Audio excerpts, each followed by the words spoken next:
বড় একজন বন্ড পীর মানুষের কাছে জান্নাত বিক্রি করা শুরু করলো।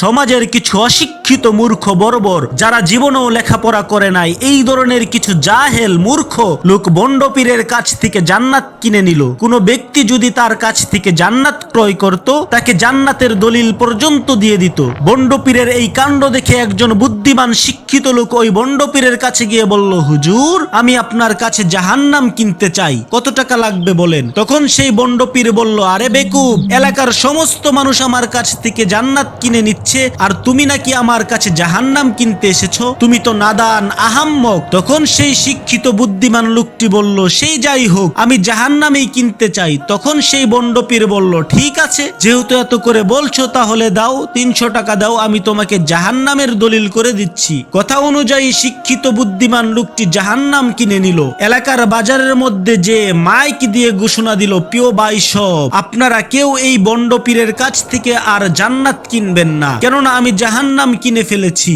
আর এটা হচ্ছে তার দলিল। আর আমি আপনাদের প্রতিশ্রুতি দিচ্ছি, আমার এই জাহান্নামের মধ্যে আপনাদের কাউকে ঢুকতে দিব না। সুতরাং কষ্ট করে কারো আর জান্নাত কিনার প্রয়োজন নেই।